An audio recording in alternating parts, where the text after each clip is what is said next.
कर्पूरी ठाकुर ने अपना पूरा जीवन लगा दिया आपको न्याय की परिभाषा समझाने में। जब बिहार में पहली बार पिछड़ों का 26% आरक्षण लागू किया है, तो सोचिए कैसा सांप लोटा होगा इन मनवादियों के ऊपर, किस तरीके से सांप लोटा होगा कि ये कैसा है, ये कैसा व्यक्ति आ गया जिसको, जो कि ये आरक्षण की बात करने लगा, 26% अलग से आरक्षण, 3% महिला आरक्षण की बात करने लगा, कितना सांप लौटता रहा होगा। और फिर वही लोग, जो लोग ये कभी नहीं चाहते कि तुम लोग शासन सत्ता तक पहुंचो, हम लोग शासन सत्ता तक पहुंचे, इन लोगों ने तभी से पूरा प्लानिंग करना शुरू कर दिया।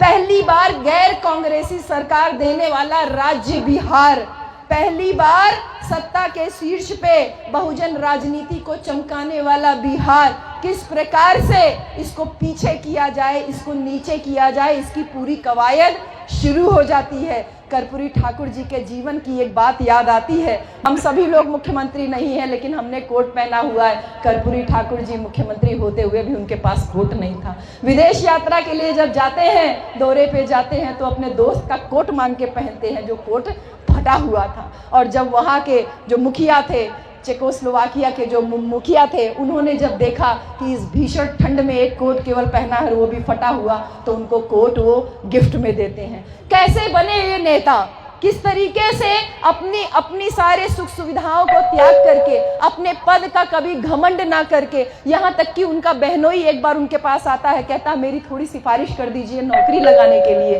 तो वो कर्पूरी ठाकुर जी जेब में से 50 रुपया निकाल के देते हैं, कहते हैं अपने अंदर योग्यता पैदा कर, और नहीं कर पाएगा तो ये ले 50 रुपया उस तरह खरीद ले और पुश्तैनी काम शुरू कर। तो वो कौन लोग थे जो नहीं देख पा रहे हैं कि कर्पूरी ठाकुर जी मुख्यमंत्री बने हैं और नारे दे रहे हैं, उनका विरोध कर रहे हैं जब वो आरक्षण की बात कर रहे हैं। इस साजिश को समझिए कि आपको हक दिलाने के लिए कोई व्यक्ति चिल्ला रहा है, बात कर रहा है, मुख्यमंत्री होने के बावजूद काम कर रहा है, और पीछे लोग इस्तीफा दे दे के उनके मंत्रिमंडल से आके वही 3% लोग, वही मुट्ठी भर लोग नीचे आके क्या बोल रहे हैं, कर्पूरी कर्पूरा छोड़ो गद्दी थामो उस्तरा।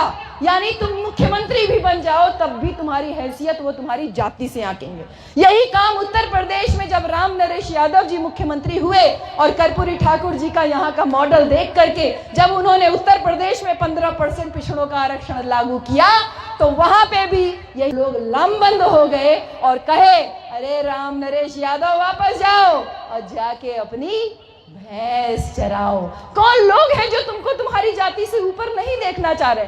हमारे अखिलेश यादव जी जब मुख्यमंत्री बने और जब पिछली सरकार में उनकी सरकार गई, जब वो मुख्यमंत्री का पद छोड़े, तो मुख्यमंत्री आवास को घड़ा घड़ा भर गंगा जल मंगा के उसको पवित्र किया गया। एक मुख्यमंत्री का आवाज धोया जा रहा है। बहन जी मुख्यमंत्री बनती है, कहते हैं चमैनिया बैठ गई है, चमैनिया बैठ गई है। कौन लोग हैं जो बहन जी को मुख्यमंत्री में उनकी जाति खोज रहे हैं? ये वही लोग हैं जो मुझसे पूछते हैं कि आप बंगाल की चौधरी हैं कि आप उड़ीसा की चौधरी हैं। सीधे तो नहीं पूछ सकते कि किस जाति की हो, ये बताओ। वही लोग हैं जो आपको आपकी योग्यता, आपकी जाति से आंक रहे हैं। इसलिए मेरे प्यारे बंधुओं, मेरे प्यारे साथियों, ये जितने महापुरुषों की तस्वीर लगी हुई है, सारे महापुरुष हम सबको संदेश दे रहे हैं कि आप अगर इकट्ठा नहीं रहे तो ये तुम्हारे हक अधिकारों को खत्म कर देंगे।